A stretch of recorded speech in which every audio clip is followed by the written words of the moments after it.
Welcome to Rajasthan study number 1। Rajasthan study number 1 में आप सभी का स्वागत है। आज हमारी एनएमएमएस एग्ज़ाम 2025 को लेकर राजस्थान का संपूर्ण इतिहास जो आपके पेपर में आने वाला है उसको हम देखेंगे। जो 19 जनवरी को आपका एग्ज़ाम होगा उसमें 100% क्वेश्चन है वो छपेंगे। ये मैं आपको है वो गारंटी के साथ कहता हूँ, तो इनको रट लेना। तो इसमें हम कौन कौन सा टॉपिक पढ़ने वाले हैं? प्रमुख शासक, राजस्थान के प्रमुख शासक, 18वीं सदी के अंदर राजस्थान की स्थिति और 1857 की क्रांति, किसान आंदोलन और प्रजामंडल आंदोलन और राजस्थान का एकीकरण और राजस्थान के प्रमुख व्यक्तित्व है, ये हम देखने वाले हैं। जो वेरी वेरी इंपॉर्टेंट क्वेश्चन है वो यहाँ से आते हैं हर बार।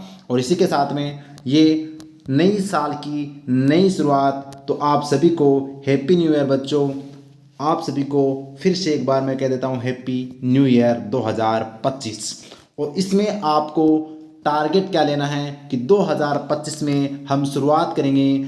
19 जनवरी को हम ऐसा इतिहास रचने वाले हैं कि वहाँ पर एनएमएस एग्ज़ाम के अंदर है वो अच्छे से अच्छे है वो नंबर लेकर आएंगे और अच्छा सा अच्छा है वो स्कोर हम बनाने वाले हैं।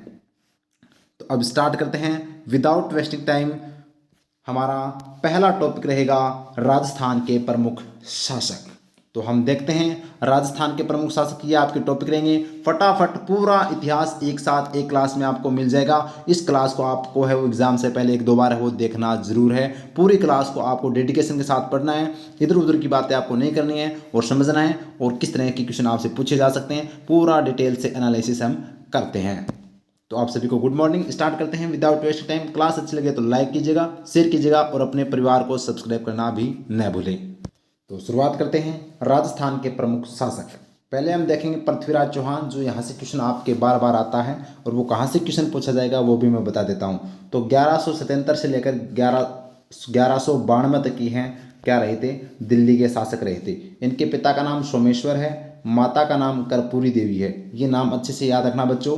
पिता का नाम सोमेश्वर, माता का नाम कर्पूरी देवी। इन्होंने युद्ध लड़ा था त्राइन का प्रथम युद्ध, याद रखना 1191 में। और यह त्राइन का प्रथम युद्ध किसके बीच में लड़ा गया था? तो पृथ्वीराज चौहान और मोहम्मद गोरी के बीच में। ये आप है वो ध्यान रखना 1191 में, जिसमें पृथ्वीराज की है वो जीत हुई थी, ये भी आपको ध्यान रखना। फिर इसी 1193 के बाद में 1191 के बाद में 1192 में त्राइन का दूसरा युद्ध होता है। और 1192 में त्राइन के द्वितीय युद्ध में पृथ्वीराज चौहान है वो हार जाता है, किससे? मोहम्मद गोरी से। तो याद रखना मोहम्मद गोरी से है वो दूसरे यानी कि द्वितीय त्राइन युद्ध में 1192 में पृथ्वीराज हार जाता है। याद रखना पृथ्वीराज राजसो जो एक ग्रंथ है इसके लेखक कौन है? चंद्रबरदाई। और चंद्रबरदाई है वो पृथ्वीराज चौहान के क्या थे? दरबारी कवि थे। और प्रमुख दरबारी कवि की अगर बात करें तो चंद्रबरदाई, जनार्दन, जयानक और पृथ्वी भट्ट, ये इनके है वो दरबारी कवि आपको याद है रखने हैं। तो उम्मीद करता हूँ पृथ्वीराज चौहान, यहाँ से ये 3 बार क्वेश्चन पूछा जा चुका है, बार बार में ये क्वेश्चन आता है। और ये पृथ्वीराज राजसो चंद्रबरदाई ने लिखी थी। प्रथम युद्ध 1191 में और द्वितीय युद्ध त्राइन का 1192 में पृथ्वीराज और मोहम्मद गोरी के बीच में लड़ा गया। दूसरे सबसे महत्वपूर्ण शासक है महाराणा कुंभा। महाराणा कुंभा का जन्म 1417 को होता है चित्तौड़गढ़ में। राजा कब बने थे ये? तो 1433 में राजा बने थे। वेरी इंपॉर्टेंट है कि स्वर्ण युग, सांस्कृतिक दृष्टि से मेवाड़ का स्वर्ण युग है वो किसके काल को कहते हैं? महाराणा कुंभा के काल को कहते हैं। 32 दुर्ग, 84 दुर्गों में से 32 दुर्गों का निर्माता कौन है रे? महाराणा कुंभा है बच्चों, याद रखना। तो 84 दुर्गों में से 32 दुर्गों का निर्माता कौन? महाराणा कुंभा। महाराणा कुंभा ने बहुत से है वो दुर्गों के निर्माण करवाए, जैसे अतलगढ़ दुर्ग, मचान दुर्ग, बसंतीगढ़ दुर्ग, भोमट दुर्ग, कुंभलगढ़ दुर्ग और विजय स्तंभ का निर्माण किसने करवाया? महाराणा कुंभा ने। संगीत ग्रंथ की बात करें तो इनकी उपाधि देख लेते हैं। तो ये महाराणा कुंभा की क्या है? उपाधियाँ है। क्या है? उपाधियाँ है, जिसमें महाराजा धीराज, राय रायन, महाराणा, राजगुरु, दानगुरु, हालगुरु, चापगुरु, छापगुरु, ये सभी क्या है? इनकी महाराणा कुंभा की उपाधियाँ है। वेरी इंपॉर्टेंट है। संगीत ग्रंथ की बात करें तो संगीत राज, संगीत मीमांसा, सूर प्रबंध और गीत गोविंद, ये महाराणा कुंभा के संगीत ग्रंथ है। और ये विजय स्तंभ का निर्माण किसने करवाया था? महाराणा कुंभा ने चित्तौड़ के अंदर है वो विजय स्तंभ का निर्माण करवाया था। ये आपको ध्यान रखना, वेरी वेरी इंपॉर्टेंट है। 9 मंजिला ये है विजय स्तंभ। और महाराणा कुंभा का दरबारी जो शिल्पकार था वो था मंडन। ये भी आपको ध्यान रखना, जो मंडन इसका क्या था? शिल्पी था महाराणा कुंभा का। ये उम्मीद करता हूँ महाराणा कुंभा आपको याद हो गया होगा। आगे बढ़ते हैं नेक्स्ट शासक की ओर। तीसरे हमारे सबसे महत्वपूर्ण शासक है महाराणा प्रताप। महाराणा प्रताप का जन्म 9 जनवरी 1540 को कुंभलगढ़ के कटारगढ़ में होता है। कहाँ पर होता है? कुंभलगढ़ के कटारगढ़ में होता है, याद रखना। इनके पिता का नाम उदय सिंह था, माता का नाम जयवंताबाई। राज्याभिषेक यानी राजा कब बने थे? 28 फरवरी 1572 को है वो महाराणा प्रताप राजा बने थे। और वेरी इंपॉर्टेंट ये है कि महाराणा प्रताप के साथ में एक युद्ध लड़ा हुआ था, हल्दी घाटी का युद्ध। और ये कब हुआ था? 18 जून 1576 को।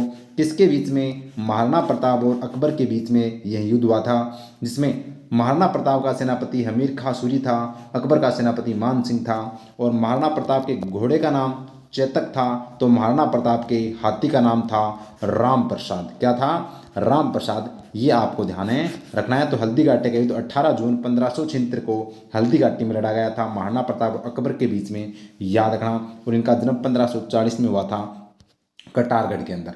तो ये महाराणा प्रताप जो वीरों के वीर, महान शिरोमणि के नाम से भी जाने जाते हैं, याद रखना, वेरी वेरी इंपॉर्टेंट। बढ़ते हैं नेक्स्ट शासक की ओर। नेक्स्ट जो शासक है वो है महाराणा सांगा। महाराणा सांगा जो 1509 से 1527 तक राजा रहे थे, ये महाराणा प्रताप के दादाजी थे। ठीक है।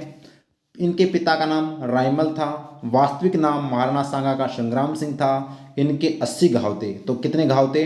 80 घाव थे बच्चों। और खानवा का युद्ध, वेरी वेरी इंपॉर्टेंट, 1527 को खानवा का युद्ध होता है राणा सांगा और बाबर के मध्य। तो बाबर व राणा सांगा के मध्य 1527 में खानवा का युद्ध होता है, जिसमें बाबर है वो यह युद्ध जीत जाता है। तो याद रखना, इन्होंने भी है वो बहुत से युद्ध लड़े, लास्ट ये है एक युद्ध हार जाते हैं। राणा सांगा वीर विजेता के नाम से ये फेमस है। बढ़ते हैं नेक्स्ट शासक की ओर। नेक्स्ट अपने राजा है महाराजा राय सिंह।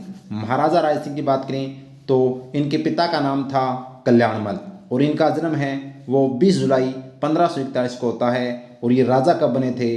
1574 में। लेकिन सबसे इंपॉर्टेंट बात यह है कि इनको राजपुताने का करण कहते हैं। तो राजपुताने का करण किस राजा को कहते हैं? राय सिंह को। तो महाराजा राय सिंह जो बीकानेर के राजा थे और बीकानेर में उन्होंने जूनागढ़ का निर्माण करवाया। तो किसका निर्माण करवाया? जूनागढ़ का निर्माण है वो राय सिंह ने है वो निर्माण करवाया था। और प्रशस्ति भी लिखी गई थी इनके लिए, राय सिंह प्रशस्ति, याद रखना। और राय सिंह महोत्सव ज्योतिष रतन माला ग्रंथ है वो इन्होंने लिखी थी, याद रखना, वेरी इंपॉर्टेंट। तो जूनागढ़ किले का निर्माण राय सिंह ने बीकानेर में करवाया था। राजपुताने के करण से कौन सा राजा जाना जाता है? राय सिंह। नेक्स्ट राजा अपने आते हैं मिर्जा राजा जय सिंह, जो 1621 से 1667 तक राजा बने थे। 1621 में इनको उपाधि मिर्जा राजा की उपाधि किसने दी थी? शाहजहां ने। तो मिर्जा राजा की उपाधि जय सिंह को शाहजहां ने दी थी। इनके दरबार में कवि था बिहारी और इन्होंने एक पुस्तक लिखी थी बिहारी सच्चाई। तो बिहारी सच्चाई पुस्तक के लेखक कौन है? बिहारी हैं, जो मिर्जा राजा जय सिंह के दरबारी कवि था। और एक था राम कवि जिन्होंने जय सिंह चरित्र पुस्तक भी लिखी थी। इसके अलावा मिर्जा राजा जय सिंह है, मिर्जा राजा जय सिंह अहमदनगर के मलिक अकबर के विरुद्ध है वो जहांगीर ने इनको भेजा था और ये जीते थे। दक्षिण भारत में शिवाजी के विरुद्ध औरंगजेब ने भेजा था और यहाँ पर जो शिवाजी ने है वो इनको है वो किले भी है वो दिए थे, याद रखना, वेरी इंपॉर्टेंट। तो यानी शिवाजी को हराने वाले कौन थे? ये जो कौन थे? मिर्जा राजा जय सिंह थे। तो याद रखना, मिर्जा राजा जय सिंह जो कहाँ के राजा थे? ये जयपुर के राजा थे। कहाँ के राजा थे? जयपुर के राजा थे, याद रखना। तो वेरी वेरी इंपॉर्टेंट है। मिर्जा की उपाधि शाहजहां ने दी थी और बिहारी इन्हीं के दरबार में था। और शिवाजी को किसने हराया था? तो मिर्जा राजा जय सिंह ने, जो पुरंदर की संधि हुई थी, पुरंदर की संधि हुई थी, याद रखना, 1665 के अंदर मिर्जा राजा जय सिंह और शिवाजी के बीच में। नेक्स्ट अपने राजा आते हैं मिर्जा राजा जय सिंह के बाद में सवाई जय सिंह। और सवाई जय सिंह का जन्म 1688 में होता है। ये राजगद्दी पर बैठे 1699 में। इन्होंने उपाधि की बात करें तो जय सिंह को सवाई की उपाधि किसने दी थी? औरंगजेब ने। हमने क्या पढ़ा था? जय सिंह को मिर्जा राजा की उपाधि किसने दी थी? वो तो शाहजहां ने दी थी। लेकिन जय सिंह को सवाई की उपाधि दी थी औरंगजेब ने। ठीक है। राजधानी आमेर से इन्होंने जयपुर को, तो याद रखना जयपुर को सबसे पहले राजधानी किसने बनाया था, तो सवाई जय सिंह ने, और सवाई की उपाधि औरंगजेब ने दी थी। और इसी के साथ में उन्होंने निर्माण किया था जंतर मंतर, ये आप देख सकते हैं जंतर मंतर, ये जंतर मंतर का निर्माण सवाई जय सिंह ने किया था। और जयपुर शहर का निर्माण भी किसने किया था, सवाई जय सिंह ने, जिसलिए इन्होंने जयपुर को राजधानी बनाया था। और वास्तुकार था विद्याधर भट्टाचार्य। तो जयपुर शहर का जो वास्तुकार, जो आर्किटेक्चर है वो कौन था, विद्याधर भट्टाचार्य था। ये आपको ध्यान है रखना है। तो सवाई जय सिंह, सवाई की उपाधि औरंगजेब ने, आमेर जयपुर को राजधानी बनाया, जंतर मंतर और जयपुर शहर का निर्माण सवाई जय सिंह ने करवाया था। आगे देखिएगा, नेक्स्ट अपना शासक है महाराजा जसवंत सिंह। जसवंत सिंह का जन्म दिसंबर 1626 को बुरहानपुर में हुआ था। इनके पिता का नाम था गज सिंह और ये कहाँ के राजा थे, मारवाड़ के राजा थे, याद रखना। और इनको उपाधि दी थी महाराजा। महाराजा की उपाधि किसने दी थी, शाहजहां ने यह उपाधि दी थी। और ये साथ में लेखक भी थे, तो उन्होंने अपने ग्रंथ की रचना की थी आनंद प्रकाश, सिद्धांत बोध, भाषा भूषण और प्रबोध चंदोदय की है वो उन्होंने रचना की थी। ये आप ध्यान रखना। तो ये थे महाराजा जसवंत सिंह जो मारवाड़ के राजा थे। नेक्स्ट अपने राजा हैं महाराजा राज सिंह प्रथम। तो महाराणा राज सिंह प्रथम की बात करें तो इनका पिता का नाम था महाराणा जगत सिंह। शासक कब बने थे, 1652 में उन्होंने निर्माण करवाए थे। तो महाराणा राज सिंह ने श्रीनाथ जी का मंदिर का निर्माण करवाया था जो नाथ द्वारा राजसमंद में। द्वारकाधीश मंदिर का भी निर्माण करवाया था जो कांकरोली राजसमंद में। और अंबा माता मंदिर का निर्माण करवाया था उदयपुर में। और इसी के साथ में झील, राजसमंद झील का भी निर्माण किसने करवाया था, तो ये भी महाराणा राज सिंह ने। तो राजसमंद झील का निर्माण महाराणा राज सिंह ने। और इनके समय प्रशस्ति लिखी गई थी राज प्रशस्ति, जिसके लेखक कौन थे, रणछोड़ भट्ट। तो राज प्रशस्ति, प्रशस्ति क्या होती है बच्चों, याद रखना, किसी राजाओं की प्रशंसा में लिखा गया लेख प्रशस्ति कहलाता है। जो रणछोड़ भट्ट ने राज प्रशस्ति लिखी थी, संस्कृत भाषा में लिखी थी। और यह देश का सबसे बड़ा शिलालेख है, यानी कि पत्थर पर लिखा गया लेख, इसीलिए इसको शिलालेख कहते हैं। तो देश का सबसे बड़ा शिलालेख राज प्रशस्ति जो राजसमंद झील के किनारे लिखी गई थी, याद रखना। और राजसमंद झील का निर्माण राज सिंह ने करवाया था। नाथ जी का मंदिर, द्वारकाधीश मंदिर, अंबा माता मंदिर का निर्माण भी राज सिंह ने करवाया था। तो ये आप ध्यान रखना, ये मेवाड़ के राजा थे महाराणा राज सिंह। और नेक्स्ट अपने राजा हैं महाराजा सूरजमल। महाराजा सूरजमल कहाँ के शासक थे, भरतपुर के शासक थे। इनके पिता का नाम था बदन सिंह। और महाराजा सूरजमल ने किसका निर्माण करवाया, लोहागढ़ का निर्माण। याद रखना, लोहागढ़ जो मिट्टी से निर्मित है, राजस्थान का मिट्टी से निर्मित दुर्ग कौन सा है, लोहागढ़, जो अजय दुर्ग के नाम से भी जाना जाता है। इसको अभी तक वो किसी ने नहीं जीत पाई, ये ध्यान रखना। तो महाराजा सूरजमल। इसके अलावा एक राजा और आपको ध्यान रखना है, मालदेव। क्या थे भाई, मालदेव जिसको हसमत वाला राजा भी कहते हैं। और इन्होंने 52 युद्ध लड़े थे, जिनमें से 51 युद्ध है वो किसने जीते थे, महाराणा जो मालदेव ने जीते थे। और ग्रीष्ममेल का युद्ध मालदेव और शेरशाह के बीच में लड़ा गया था। यह आपको ध्यान रखना, मारवाड़ के सबसे वीर और प्रतापी राजा मालदेव थे, जिन्होंने 52 युद्ध लड़े थे, 51 जीते थे। मालदेव हसमत वाला राजा भी इनको कहते हैं। तो ये राजस्थान के प्रमुख जो राजा थे, प्रमुख शासक थे, उनको हमने अच्छे से देख लिया है। अब देखते हैं 18वीं सदी राजस्थान की, यानी 18वीं सदी में राजस्थान। तो अब देखते हैं हुरडा सम्मेलन, हुरडा कॉन्फ्रेंस की बात करें तो इसका आयोजन क्यों किया गया था, तो मराठाओं की बढ़ती शक्ति को रोकने के लिए, राजस्थान में मराठा ने लूटपाट मचा रखी थी, उनको रोकने के लिए हुरडा सम्मेलन राजस्थान के राजाओं ने वो एक सम्मेलन बुलाया था हुरडा में, जो भीलवाड़ा के अंदर आता है, इसलिए इसको हुरडा सम्मेलन कहा जाता है। ये हुरडा सम्मेलन कब हुआ, 17 जुलाई 1734 को। 17 जुलाई 1734 को होता है, कहाँ पर, भीलवाड़ा के अंदर। कहाँ पर होता है, भीलवाड़ा के अंदर। और इसकी अध्यक्षता कौन करते हैं, महाराणा जगत सिंह द्वितीय। महाराणा जगत सिंह द्वितीय हुरडा सम्मेलन की अध्यक्षता करते हैं, जो 17 जुलाई 1734 को मराठाओं को रोकने के लिए एक सम्मेलन बुलाया गया था। आगे देखिएगा, यह सम्मेलन असफल हो जाता है, जिसकी वजह से 1857 में, यानी 18वीं सदी में ही अंग्रेजों के साथ संधि करनी पड़ती है। तो ब्रिटिश टेरिटरीज है वो की जाती है। क्यों की जाती है, क्योंकि राजाओं का जो सम्मेलन था हुरडा सम्मेलन है वो फेल हो गया, असफल हो गया, जिसकी वजह से अब आतंकवाद है वो मचाने लगे थे। कौन, मराठा ने है वो राजस्थान में लूटपाट किया। तो मराठाओं को रोकने के लिए अंग्रेजों के साथ राजस्थान के राजाओं ने संधि की थी। तो कारण क्या था, अंग्रेजों के साथ संधि करने का? मराठाओं को राजस्थान से बाहर निकालना। तो राजस्थान के राजाओं से तो नहीं निकले, तो उन्होंने सोचा अंग्रेज बाहर निकाल देंगे, तो अंग्रेजों के साथ संधि की थी, यानी मराठाओं को राजस्थान से बाहर निकालना, ये प्रमुख कारण था।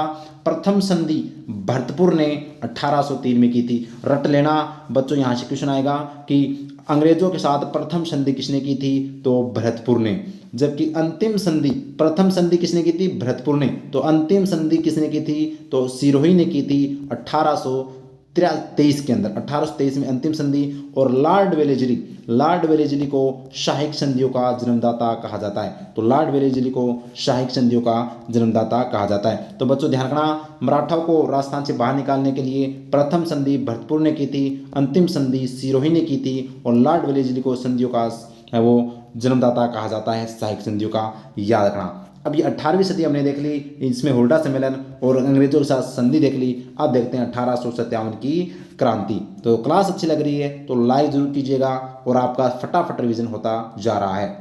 तो बच्चों अब शुरुआत करते हैं 1857 की क्रांति। तो अपना टॉपिक नंबर 3, 1857 की क्रांति की शुरुआत करते हैं। तत्कालिक कारण क्या था? अनफिल्ड राइफल में गाय व सुअर की चर्बी का प्रयोग करना, जिसकी कारण है वो यहाँ पर राजस्थान के जो सैनिक थे, क्रांतिकारी थे, वो है वो नाराज हो गए। तो गाय व सुअर की चर्बी का प्रयोग करना इसका तत्कालिक कारण था। भारत में शुरुआत वो 10 मई 1857 को मेरठ उत्तर प्रदेश से होती है। याद रखना, मेरठ उत्तर प्रदेश से वो होती है। भारत का गवर्नर जनरल कौन था उसमें? लॉर्ड कैनिंग भारत का गवर्नर जनरल था।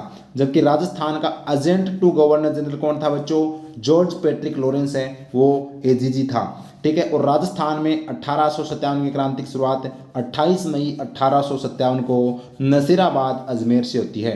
तो 28 मई 1857 को नसीराबाद अजमेर से है वो राजस्थान में क्रांति की शुरुआत होती है। जबकि भारत में 10 मई 1857 को मेरठ उत्तर प्रदेश से होती है। भारत का गवर्नर लॉर्ड कैनिंग था और राजस्थान का पैट्रिक लॉरेंस था।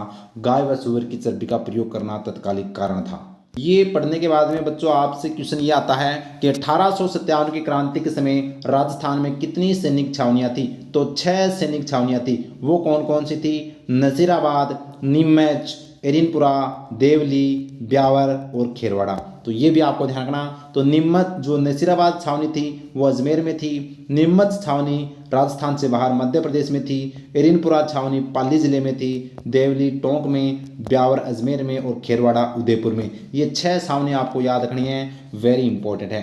अब इनके बारे में भी देख लेते हैं। तो याद रखना बच्चों, राजस्थान में कुल कितनी सैनिक छावनी है? 6 सैनिक छावनी। सबसे बड़ी छावनी कौन सी थी? नसीराबाद छावनी। और सबसे छोटी छावनी देवली छावनी थी। बच्चों 2 सैनिक छावनियों ने विद्रोह में भाग नहीं लिया था, वो थी ब्यावर और खेरवाड़ा। जबकि राजस्थान में सुनियोजित और जन विद्रोह, यानी ऐसा कौन सी स्थान था जहाँ पर जनता ने विद्रोह किया था, वहाँ पर छावनी नहीं थी? कोटा के अंदर। और राजस्थान में 1857 की क्रांति की शुरुआत 28 मई 1857 को नसीराबाद अजमेर से होती है। इसके अलावा बच्चों ये भी ध्यान रखना, 1857 की क्रांति के समय राजस्थान के प्रमुख राजा कौन कौन थे? तो जयपुर का राजा था राम सिंह द्वितीय, उदयपुर का राजा था स्वरूप सिंह, जोधपुर के राजा थे तखत सिंह, बीकानेर के राजा थे सरदार सिंह, कोटा के राजा महाराव राम सिंह और करौली के राजा मदन पाल सिंह थे। ये भी आपको ध्यान रखना है। इसी के साथ में ये भी ध्यान रखना, 1857 की क्रांति के समय प्रमुख रियासत के पॉलिटिकल एजेंट कौन थे? तो जयपुर का पॉलिटिकल एजेंट ईडन था। जोधपुर का पॉलिटिकल एजेंट मैकमोहन था। उदयपुर का मेजर सोर्स था। कोटा का कैप्टन बर्टन था और भरतपुर का मोरिसन था। तो ये आपको ध्यान रखना, जयपुर का ईडन, जोधपुर का मैकमोहन, उदयपुर का मेजर सोर्स, कोटा का बर्टन और भरतपुर का मोरिसन। तो देखिएगा बच्चों, हम सबसे पहले देखते हैं नसीराबाद छावनी। और नसीराबाद छावनी किस जिले में है? अजमेर जिले में। विद्रोह कब हुआ था? 28 मई 1857 को नसीराबाद छावनी में विद्रोह हुआ था। और विशेषता क्या है? राजस्थान में 1857 की शुरुआत, यानी क्रांति की शुरुआत, 1857 की क्रांति की शुरुआत इसी छावनी से हुई थी। तो 1857 की क्रांति की शुरुआत राजस्थान में नसीराबाद छावनी से होती है 28 मई 1857 को, याद रखना। उसके बाद में बच्चों नीमच में विद्रोह होता है। नीमच छावनी के अंदर कब होता है? 3 जून 1857 को। और इस विद्रोह का नेतृत्व कौन करते हैं? मोहम्मद अली बेग है, वो नेतृत्व करते हैं। और इस नीमच में छावनी में एक अंग्रेज अधिकारी थे जिनका नाम था मैकडोनाल्ड, और मैकडोनाल्ड ने किले की रक्षा करने का प्रयास किया था, लेकिन यहाँ पर मोहम्मद अली के नेतृत्व में नीमच छावनी में विद्रोह हुआ गया था। और ये नीमच छावनी मध्य प्रदेश में आती है। उसके बाद में एरिनपुरा में विद्रोह। एरिनपुरा छावनी के अंदर अगर बच्चों देखें तो एरिनपुरा छावनी किस जिले में आती है? पाली जिले के अंदर आती है। और इसमें विद्रोह कब हुआ? तो 21 अगस्त 1857 को विद्रोह होता है बच्चों, जिसका नेतृत्व है जोधपुर लीजियन ने मोती खां, सूबेदार शीतल प्रसाद और तिलक राम वर्मा ने नेतृत्व किया था।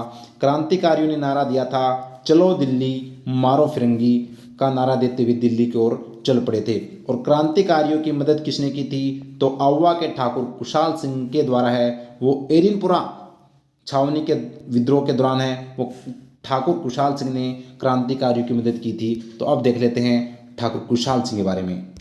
तो देखिएगा, ये एग्जाम में बार बार क्वेश्चन आपके यहाँ से आते हैं बच्चों, तो ये रट लेना, अच्छे से याद रखना भाई। तो आउवा के जो ठाकुर कुशाल सिंह थे उन्होंने, तो याद रखना, आउवा में विद्रोह कहाँ पर? पाली। आउवा कहाँ पर आता है? पाली के अंदर, जहाँ के ठाकुर कौन थे? कुशाल सिंह। तो नेतृत्व किसने किया था? कुशाल सिंह चंपावत ने। और 1857 की क्रांति की माता किसे कहते हैं? सुगाली माता को। तो 1857 की क्रांति की माता किसे कहते हैं? सुगाली माता को, जो इष्ट देवी थी ठाकुर कुशाल सिंह चंपावत की। और ये आउवा पाली में, तो इसी में आउवा पाली के अंदर एक पहला युद्ध होता है बच्चों, बिठोड़ा का युद्ध। और ये बिठोड़ा का युद्ध कब होता है? कब हुआ? तो 8 सितंबर 1857 को, 8 सितंबर 1857 को हुआ था। किसके मध्य? तो कुशाल सिंह व क्रांतिकारी तथा कैप्टन हितकोट व जोधपुर के महाराजा तखत सिंह की संयुक्त सेना थी। और इसमें कौन जीते? कुशाल सिंह व क्रांतिकारी जीते। तो कुशाल सिंह ने क्रांतिकारियों की मदद की। तो बिठोड़ा का युद्ध 8 सितंबर 1857 को हुआ था, जिसमें कुशाल सिंह व क्रांतिकारी जीत गए थे।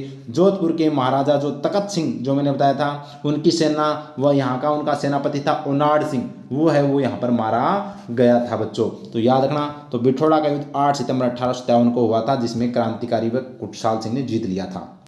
फिर दूसरा युद्ध होता है बच्चों, जिसका नाम है चेलावास का युद्ध, और इसको काले गोरे का युद्ध भी कहते हैं। काले तो अपने भारतीय थे, क्रांतिकारी थे, और गोरे अंग्रेज थे। ये कब हुआ था? तो जो बिठोड़ा का युद्ध 8 सितंबर को हुआ था, उसके 10 दिन बाद में 18 सितंबर 1857 को चेलावास का युद्ध या चेलावास का युद्ध हुआ, जिसको काले गोरे का युद्ध भी कहते हैं। किसके मध्य हुआ? कुशाल सिंह व क्रांतिकारियों के मध्य तथा राजस्थान का यहाँ पर एजीजी पैट्रिक लॉरेंस व जोधपुर का पॉलिटिकल एजेंट मैक मोशन के मध्य यह युद्ध हुआ था। तो अंग्रेजों की तरफ से पैट्रिक लॉरेंस था, एजीजी था, और जोधपुर का पॉलिटिकल एजेंट मैक मोशन था, और इधर कुशाल सिंह व क्रांतिकारी थे। जिसमें से कौन मारा गया? मैक मोशन का सिर काटकर आउवा के किले पर है वो टांग दिया गया। तो याद रखना, किस युद्ध के अंदर? तो चेलावास युद्ध के अंदर है वो मैक मोशन का सिर काटकर आउवा के किले पर टांग दिया। और जीत किसकी हुई? कुशाल सिंह व क्रांतिकारियों की है, वो इसके अंदर है जीत होती है। तो ये आप ध्यान रखना। फिर आउवा पर है वो अधिकार कर लेते हैं अंग्रेज। कब? जनवरी 1858 को आउवा के किले पर अधिकार किया।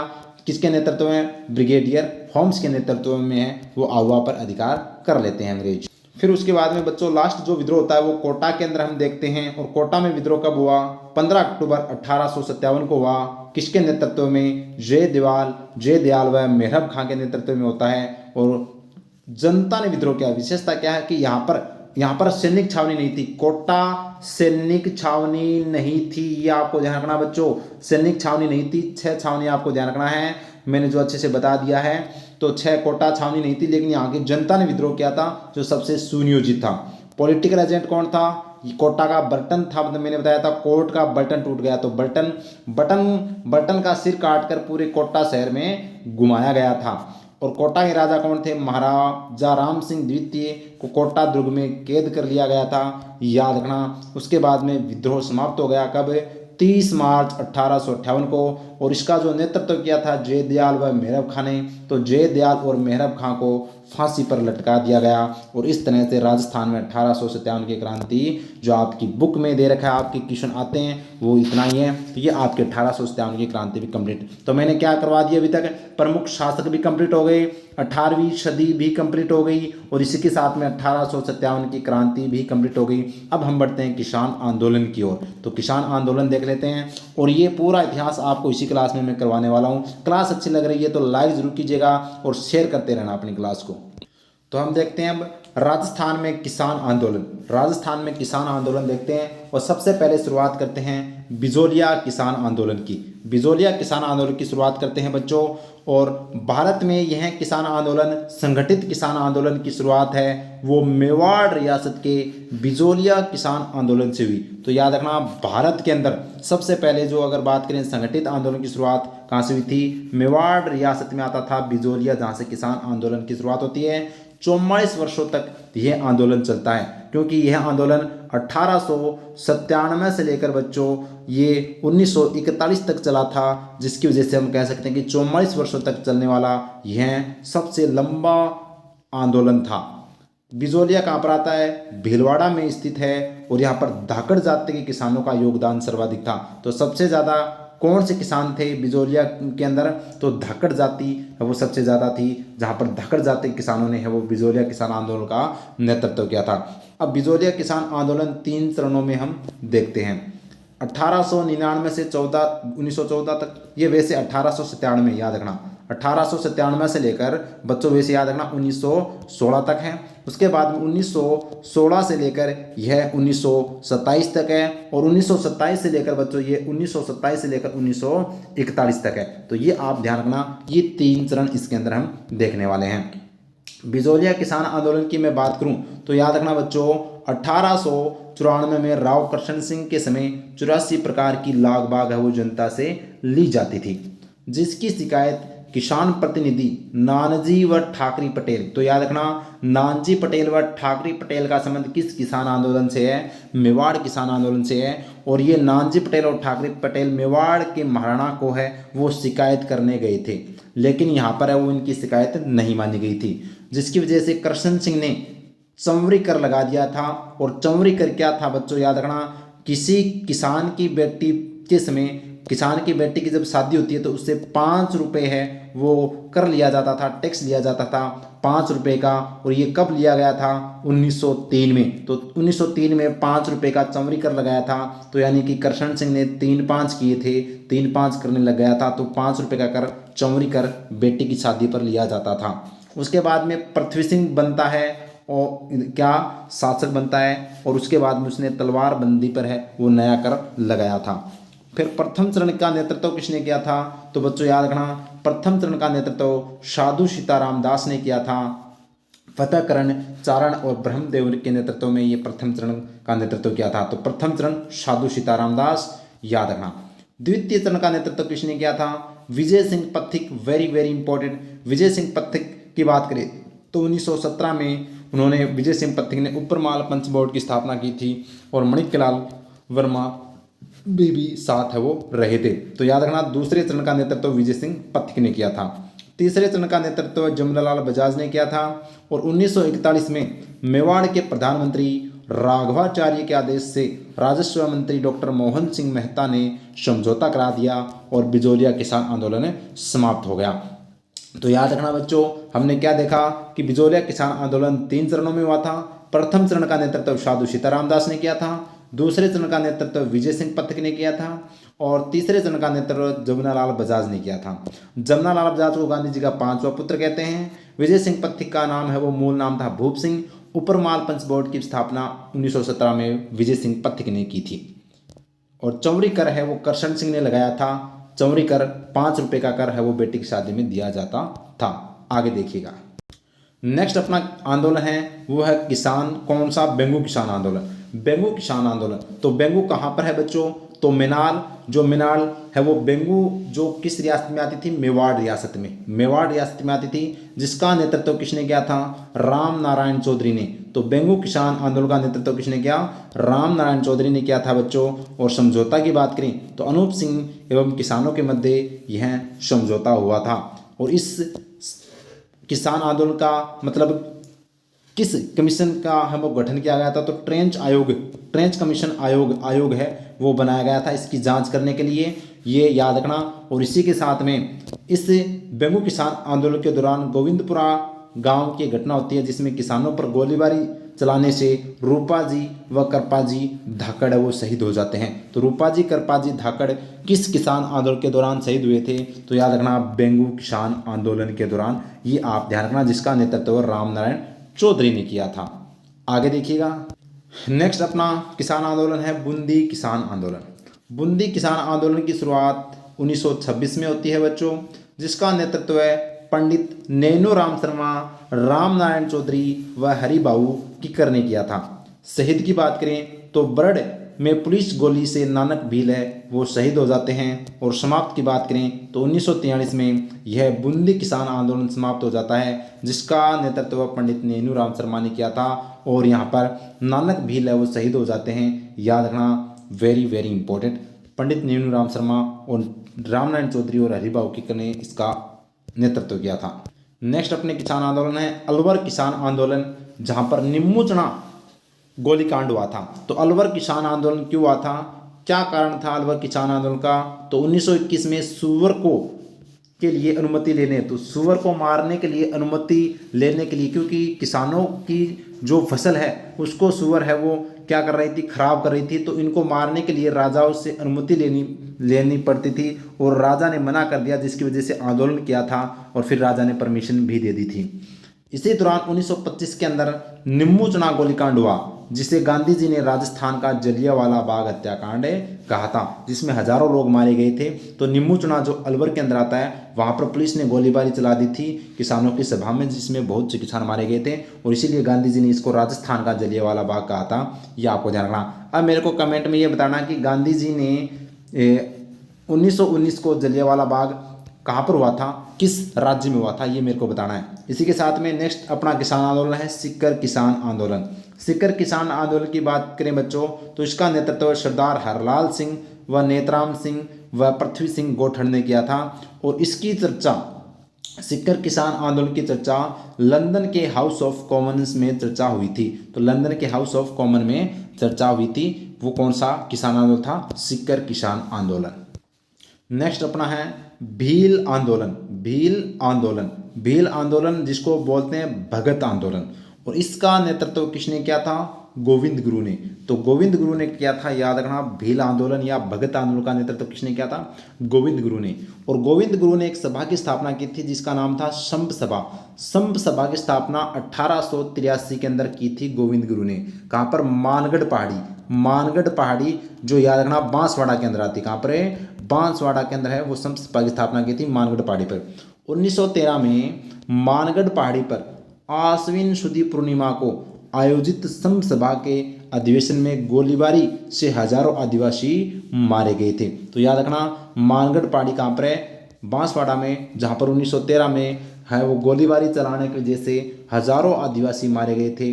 और भील आंदोलन, ये ध्यान रखना, जिसका नेतृत्व गोविंद गिरी ने किया था। गोविंद गिरी का जन्म वो बंजारा परिवार में हुआ था। कहाँ पर हुआ था? बंजारा परिवार में हुआ था। संप सभा की स्थापना भी गोविंद गिरी ने की थी।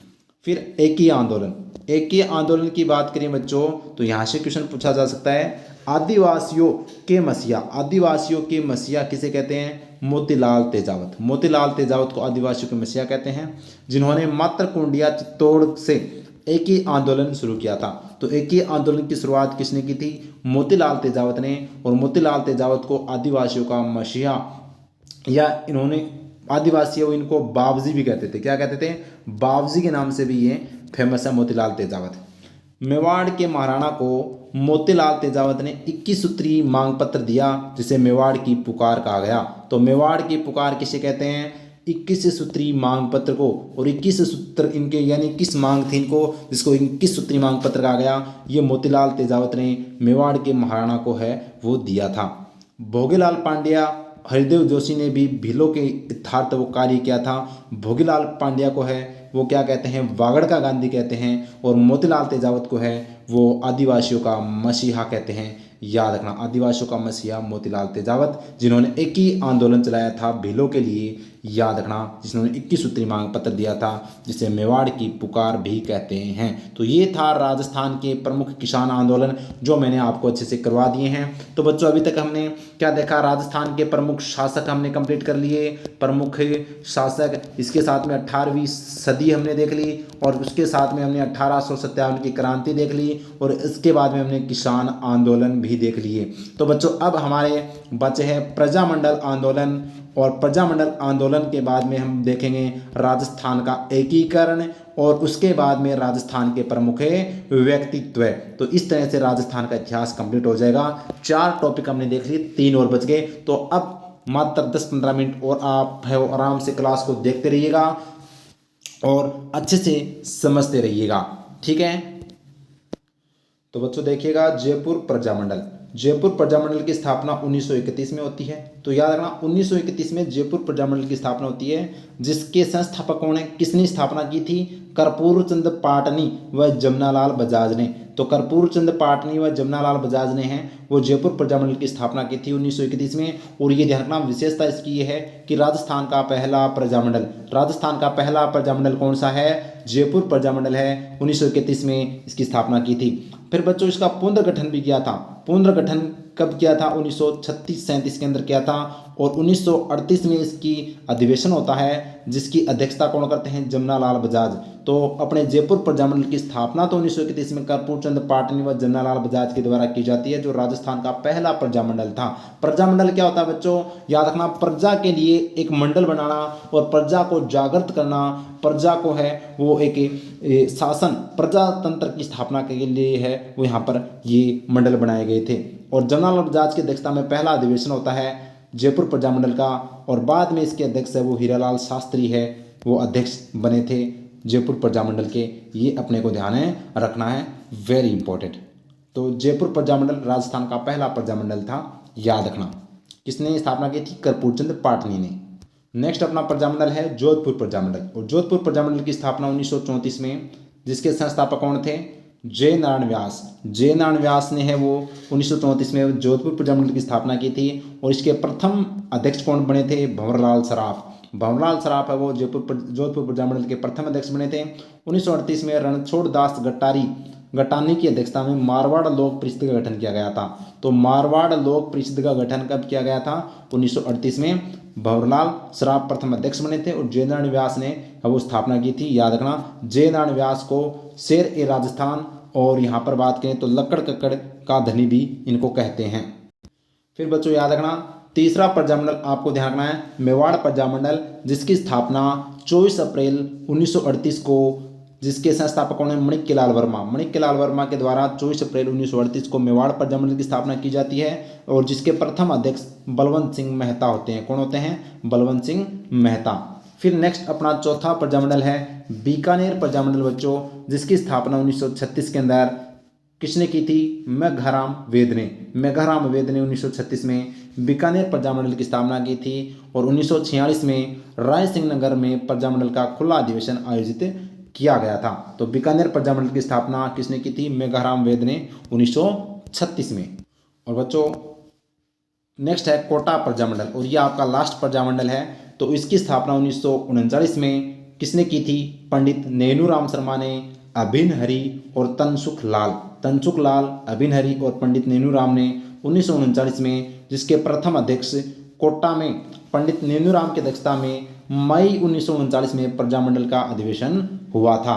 तो ये याद रखना, कोटा प्रजामंडल की स्थापना पंडित नेनूराम शर्मा ने 1936 में की थी। बीकानेर प्रजामंडल अभी हमने देखा है, जिसकी स्थापना 1936 के अंदर मेघाराम वेद ने की थी, जबकि जोधपुर प्रजामंडल की स्थापना बच्चों याद रखना 1934 के अंदर है वो जय नारायण व्यास ने की थी। और 1931 के अंदर जो राजस्थान का पहला प्रजामंडल था वो था जयपुर प्रजामंडल, जिसकी स्थापना बच्चों याद रखना किसने की थी, तो ये कर्पूर चंद पाटनी ने की थी, और साथ में थे जमनालाल बजाज। तो बच्चों अब हम देखते हैं राजस्थान का एकीकरण। तो राजस्थान का एकीकरण देख लेते हैं, और यहाँ से क्वेश्चन है वो बार बार में पूछे जाते हैं। तो पहले तो आपको मैं बता देता हूँ, एकीकरण की हम चर्चा करते हैं उससे पहले आपको पता होना चाहिए कि एकीकरण है वो कितने चरणों में हुआ था। तो आपको ये भी पता होना चाहिए बच्चों कि राजस्थान में 19 रियासतें थी। कितनी रियासतें थी बच्चों? तो 19 है वो रियासतें थी। राजस्थान में 19 रियासतें व 3 ठिकाने थे। 3 ठिकाने कौन से थे? कुशलगढ़, लावा और निमराना। याद रखना। एकीकरण के समय अपना केंद्र शासित प्रदेश था अजमेर मेरवाड़ा। और राजस्थान में एकीकरण है वो 7 चरणों में हुआ था 19 रियासतों का। इसमें से आपको पता होना चाहिए बच्चों, राज्य में सबसे प्राचीन रियासत कौन सी थी? मेवाड़ सबसे पुरानी रियासत थी, जबकि सबसे नवीन रियासत है वो झालावाड़ थी। क्षेत्रफल के आधार पर राज्य की सबसे बड़ी रियासत मारवाड़ थी, जबकि सबसे छोटी रियासत है वो शाहपुरा थी बच्चों। याद रखना, वेरी इंपॉर्टेंट है। और बांसवाड़ा के महारावल चंद्र वीर सिंह ने कहा था कि मैं अपने डेथ वारंट पर हस्ताक्षर कर रहा हूं, जब उन्होंने वो एकीकरण पर हस्ताक्षर किए थे। अब यहाँ से क्वेश्चन आता है कि राजस्थान में 7 चरणों में राजस्थान का एकीकरण हुआ था। तो देखिएगा यहाँ पर चरण दे रखे हैं, संघ का नाम दे रखा है और निर्माण तिथि कब उसका निर्माण किया गया था, कब किसने उद्घाटन किया था, किस किस रियासत को शामिल किया गया था और राजधानी किसको बनाया गया था और मुख्यमंत्री या प्रधानमंत्री किसे बनाया गया था। तो देखिएगा, प्रथम चरण की बात करें तो जिसका नाम था मत्स्य संघ, जो 18 मार्च 1948 को है वो इसका निर्माण किया गया था, जिसका उद्घाटन एनवी गौडगिल ने किया था। और इसमें ABCD याद रखना, अलवर, भरतपुर, करौली और धौलपुर रियासत है वो शामिल की गई थी, जिसकी राजधानी बनाई गई थी अलवर को। और इसके प्रथम प्रधानमंत्री बने थे शोभाराम कुमावत। इसके बाद में अगर बात करें बच्चों तो ध्यान रखना, दूसरा चरण हुआ था जिसका नाम था पूर्वी राजस्थान। याद रखना, MP से बस राजस्थान आई, ठीक है। तो पूर्वी राजस्थान दूसरे चरण का नाम था, जो 25 मार्च 1948 को इसका निर्माण किया गया था दूसरे चरण का। और जिसकी बात करें उद्घाटन किसने किया था? NV गौडगिल ने ही किया था। और इसके अंदर है वो बूंदी, बांसवाड़ा, डूंगरपुर, झालावाड़, प्रतापगढ़, शाहपुरा, टोंक और कोटा और किशनगढ़ और कुशलगढ़ ठिकाना, इनको शामिल किया गया था। तो यानी सबसे ज़्यादा जो रियासत है वो दूसरे चरण के अंदर है वो मिलाई गई थी, 9 रियासतें थी, याद रखना। और इसमें कोटा रियासत को राजधानी बनाया गया था और जिसके प्रधानमंत्री दूसरे चरण में कौन बने थे? गोकुल लाल असावा है वो प्रधानमंत्री बनाए गए थे। तीसरा चरण बेहतरीन और शानदार चरण था, तीसरा चरण जिसका नाम था संयुक्त राजस्थान। संयुक्त राजस्थान की स्थापना वो 18 अप्रैल 1948 को हुई थी और जवाहरलाल नेहरू ने इसका उद्घाटन किया था। और इसमें जो पूर्वी राजस्थान के अंदर उदयपुर रियासत को मिलाया गया था और इसको उदयपुर को राजधानी बना दी। और उदयपुर के ही कौन थे? माणिक के लाल वर्मा, जो प्रधानमंत्री रहे थे तीसरे चरण के, ये ध्यान रखना। फिर चौथा चरण बात करें जिसका नाम था वृहद राजस्थान। और वृहद राजस्थान की स्थापना 30 मार्च 1949 को की गई थी और 30 मार्च को ही है वो राजस्थान स्थापना दिवस भी हम मनाते हैं, जिसका उद्घाटन सरदार वल्लभ भाई पटेल ने किया था। और इसमें संयुक्त राजस्थान थी उसमें जयपुर, जोधपुर, बीकानेर और जैसलमेर जो सबसे बड़ी बड़ी रियासतें थी चार, इन चारों रियासतों को है वो मिलाया गया था चौथे चरण के अंदर, याद रखना। और जिसकी राजधानी जयपुर को बनाया गया था और हीरालाल शास्त्री है वो प्रधानमंत्री बनाए गए थे। सरदार वल्लभ भाई पटेल ने चौथे चरण का है वो यहाँ पर उद्घाटन किया था, जिसका नाम था वृहद राजस्थान। पांचवें चरण की बात करें तो जिसका नाम था संयुक्त वृहद राजस्थान, 15 मई 1949 को है, याद रखना। और अगर बात करें तो वृहद राजस्थान और मत्स्य संघ को वो मिला दिया गया था और जयपुर को राजधानी हीरालाल शास्त्री इसके प्रधानमंत्री रहे। छठा चरण जिसमें राजस्थान संघ देखने को मिलता है 26 जनवरी 1950 को और इसके अंदर है वो याद रखना जयपुर को राजधानी हीरालाल शास्त्री वो क्या बने थे? प्रधानमंत्री। और लास्ट और अंतिम सातवां चरण जिसको वर्तमान राजस्थान कहते हैं। और राजस्थान कब अस्तित्व में आया था? 1 नवंबर 1956 को राजस्थान वो बनकर तैयार हो गया था, जिसमें राजस्थान संघ और आबू देलवाड़ा को मिला दिया गया था और अजमेर जयपुर को राजधानी बनाया गया था। और लास्ट चरण के प्रधानमंत्री थे मोहनलाल चुकाड़िया, जिनको राजस्थान आधुनिक राजस्थान का निर्माता भी कहते हैं। तो ये वर्तमान, ये ध्यान रखना 7 चरणों में राजस्थान है वो 19 रियासतें और 3 ठिकाने शामिल किए गए थे, याद रखना भाई, ठीक है। क्लियर है बात? तो अब देखिएगा अपना एकीकरण भी है वो क्या हो गया? कंप्लीट हो गया। तो ये राजस्थान का एकीकरण भी आपको याद रखना 7 चरणों में अपना संपन्न हुआ है। अब देखिएगा आगे, ये अपना लास्ट और अंतिम इतिहास में हम देखें तो राजस्थान के प्रमुख व्यक्तित्व है, ये और टॉपिक मैं करवा देता हूँ। उसके बाद में आपका संपूर्ण इतिहास है वो कंप्लीट हो जाएगा बच्चों। तो याद रखना, ये मैंने राजस्थान का इतिहास है वो करवा दिया एक क्लास के अंदर। इससे बाहर आपके क्वेश्चन न तो पूछा जाएगा और न आएगा। याद रखना, ये पढ़ लेना इस क्लास को एक दो बार और देख लेना, फिर आपके सभी डाउट क्लियर हो जाएंगे और इसकी PDF भी आपको मिल जाएगी अपने टेलीग्राम पर। ठीक है, तो गोविंद गुरु की बात करते हैं। जो हमने देखा था, गोविंद गुरु का जन्म डूंगरपुर के बंजारा परिवार में होता है और गोविंद गुरु ने वो 1883 के अंदर 1883 में संत सभा की स्थापना की थी। और याद रखना, किससे प्रभावित हुए थे? दयानंद सरस्वती से।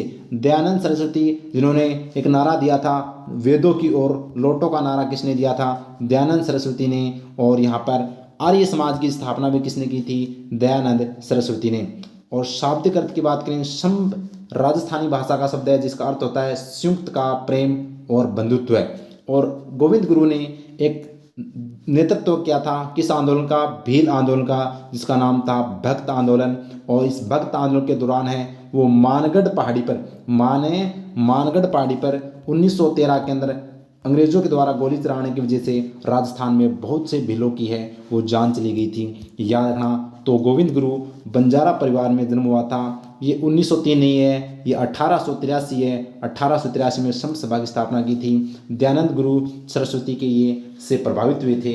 याद रखना, भील आंदोलन या भक्त आंदोलन का नेतृत्व भी किसने किया था? गोविंद गुरु ने किया था। आगे देखिएगा, नेक्स्ट अपने हैं अर्जुन लाल सेठी। अर्जुन लाल सेठी का जन्म है वो 1880 को जयपुर में हुआ था। याद रखना, उन्होंने एक स्थापना की थी वर्धमान विश्वविद्यालय की। तो वर्धमान विद्यालय की स्थापना की थी, याद रखना, जयपुर के अंदर। और इन्होंने दायित्व सौंपा था रास बिहारी बोस ने राजस्थान में सशस्त्र क्रांति का दायित्व अर्जुन लाल शेट्टी को सौंपा था। याद रखना, वेरी इंपॉर्टेंट है। तो ये जयपुर में क्रांति लाने का श्रेय भी किसे दिया जाता है? जयपुर में लोगों को जागृति का कार्य भी कौन करते थे? अर्जुन लाल शेट्टी। याद रखना, तो अर्जुन लाल शेट्टी का जन्म 1880 को जयपुर में हुआ था। वर्धमान विद्यालय की स्थापना की थी, ये अपने को ध्यान रखना। सशस्त्र क्रांति का दायित्व है अर्जुन लाल शेट्टी को है वो राजस्थान में रास बिहारी बोस ने सौंपा था। इनको भी आपको याद रखना है। विजय सिंह पथिक। विजय सिंह पथिक का जन्म बुलंदशहर उत्तर प्रदेश में हुआ था। इनका वास्तविक नाम था भूप सिंह गुज्जर, यानी भूप सिंह इनका वास्तविक नाम था। लेकिन ये क्या होते हैं, राजस्थान में इन्होंने अपना नाम चेंज कर लिया और नाम रख लिया उन्होंने विजय सिंह पथिक। और इन्होंने 1919 में स्थापना की थी वर्धा के अंदर राजस्थान सेवा संघ की। तो राजस्थान सेवा संघ की स्थापना 1919 में किसने की थी? वर्धा में विजय सिंह पथिक ने की थी। और ऊपर माल पंच बोर्ड की स्थापना भी 1917 में किसने की थी? विजय सिंह पथिक ने। और राजस्थान में नहीं, पूरे भारत में किसान आंदोलन का जनक किसे कहते हैं? तो किसान आंदोलन का जनक है वो विजय सिंह पथिक को कहते हैं। याद रखना, और उन्होंने बिजोलिया किसान आंदोलन का नेतृत्व किया था। बिजोलिया किसान आंदोलन का नेतृत्व भी इन्होंने किया था, याद रखना। नेक्स्ट है सेठ दामोदर दास राठी। सेठ दामोदर दास राठी का जन्म पोखरण जैसलमेर में हुआ। मित्रता की बात करें तो खारवा के ठाकुर कुशाल सिंह से इनकी मित्रता हुई। इन्होंने योजना बनाई थी 21 फरवरी 1915 को सशस्त्र क्रांति की योजना। सशस्त्र क्रांति की योजना अंग्रेजों के ऊपर है वो अचानक हमला बोलना, इस तरह की क्रांति उन्होंने बनाई थी। उन्होंने स्थापना की थी 1921 में। राठी जी ने किसकी स्थापना की थी? ब्यावर के अंदर आर्य समाज की। तो आर्य समाज की नींव रखी थी ब्यावर के अंदर है वो 1921 के अंदर यहाँ पर राठी ने। याद रखना, पोखरण में इनका जन्म हुआ सेठ दामोदर दास राठी। और ये सेठ थे जिन्होंने राजस्थान के क्रांति के लिए बहुत सा धन है वो उन्होंने दिया था क्रांतिकारियों को। नेक्स्ट अपने आते हैं मोतीलाल तेजावत। मोतीलाल तेजावत का जन्म कोल्यारी गांव उदयपुर में होता है। और इनका नेतृत्व है एक ही, तो इन्होंने किस किस आंदोलन का नेतृत्व किया था? तो एक ही आंदोलन या भौमट आंदोलन का नेतृत्व किसने किया था? तो याद रखना, मोतीलाल तेजावत ने। और याद रखना, जबकि मैंने बताया था भील आंदोलन का नेतृत्व किसने किया था? भौमट आंदोलन का नेतृत्व तो भगत आंदोलन या भील आंदोलन का नेतृत्व तो किसने किया था? अपने गुरु गोविंद ने। जबकि गोविंद गिरी ने, जबकि एक ही आंदोलन या भौमट आंदोलन का नेतृत्व मोतीलाल तेजावत ने किया था। और इनका उपनाम आदिवासियों का मसीहा या बाबजी के नाम से ये जाने जाते हैं। और मेवाड़ की पुकार 21 जो मेवाड़ का 21 सूत्री मांग पत्र है, यानी 21 उन्होंने मांग रखी थी मेवाड़ के महाराणा को, जिसको मेवाड़ की पुकार भी कहा जाता है। तो मोतीलाल तेजावत का जन्म कोल्यारी गांव उदयपुर में, एक ही आंदोलन का नेतृत्व किया था, आदिवासियों के मसीहा या बाबूजी के नाम से जाने जाते हैं। 21 सूत्री मांग को मेवाड़ की पुकार है वो कहा गया था, जो मोतीलाल तेजावत ने रखी थी। और ये अपने आगे जो है वो है केसरी सिंह बारट। केसरी सिंह बारट ने चेतावनी राज चुंगटिया नामक सोरठा मेवाड़ के महाराणा को अंग्रेजों से सचेत करने हेतु लिखा था। तो याद रखना, पूछा जा सकता है कि चेतावनी राज चुंगटिया किसने लिखा था? केसरी सिंह बारट ने लिखा था। किसको लिखा था? मेवाड़ के महाराणा फतेह सिंह को लिखा था। वो दिल्ली दरबार गए थे और जब उन्होंने जैसे ही चेतावनी राज चौंगटिया जो पढ़ने के बाद में फतेह सिंह दिल्ली तो गए, लेकिन दिल्ली दरबार में नहीं गए और वापस आ गए थे। उनका सोया हुआ स्वाभिमान है वो जाग गया था। और जोरावर सिंह बारट है वो केसरी सिंह बारट के ही भाई थे, याद रखना। और इन्होंने चांदनी चौक में लॉर्ड होल्डिंग जो एक अंग्रेज अधिकारी था उस पर बम फेंकने में वो रास बिहारी बोस का साथ वो दिया था, याद रखना। जोरावर सिंह बारट जो कभी भी अंग्रेजों के हाथ वो नहीं आए थे। प्रताप सिंह बारट जो केसरी सिंह बारट के पुत्र थे, तो याद रखना केसरी सिंह बारट के भाई तो कौन थे? जोरावर सिंह बारट, जबकि केसरी सिंह बारट का पुत्र कौन था? प्रताप सिंह बारट। ये केसरी सिंह बारट के पुत्र थे और बरेली जेल में इनको कठोर यातनाएं दी गई थी और इनको है वो जिंदा जला दिया गया था। कठोर यातनाएं देकर है वो इनको मार दिया गया था। तो याद रखना, ये इस तरह के राजस्थान के वो वीर योद्धा हुआ करते थे जिन्होंने अपने माँ भारती के लिए है वो जान दे दी थी, बलिदान कर दिया था, लेकिन अपने मिट्टी के लिए है वो हंसते हंसते प्राण दिए थे। तो ये था राजस्थान के प्रमुख व्यक्तित्व है, याद रखना। चेतावनी राज चौंगटिया किसने लिखा? केसरी सिंह बारट ने लिखा था। होर्डिंग पर बम किसने फेंका? जोरावर सिंह ने। और बरेली जेल में किसे कठोर यातनाएं देकर मार दिया गया था? प्रताप सिंह बारट को। तो ये पूरा बारट परिवार देश के और राजस्थान के इतिहास के लिए हमेशा याद किया जाएगा। तो ये था आपका राजस्थान का इतिहास जो मैंने कंप्लीट है वो करवा दिया है। तो ये हमने एनएमएमएस एग्ज़ाम 2025 के लिए मैं उम्मीद करूंगा यह क्लास आपके लिए रामबाण क्लास रहेगी। यहाँ से इस क्लास से आपको हूबहू प्रश्न देखने को मिलेंगे। 19 जनवरी को 100% वो एग्ज़ाम में देखने को मिलेंगे। और ये हमने टॉपिक प्रमुख शासक 18वीं सदी, 1897 की क्रांति, किसान आंदोलन, प्रजामंडल आंदोलन, एकीकरण और प्रमुख व्यक्तित्व है संपूर्ण राजस्थान का इतिहास एक क्लास में हमने देख लिया। तो इनको अच्छे से रट लेना। Thank you. जय हिंद, जय भारत माता की। और आपको फिर से हैप्पी न्यू ईयर 2025 में आपका सपना हो बहुत जल्द पूरा, यही हम आपके लिए कामना करते हैं। Thank you. जय हिंद, जय भारत माता की।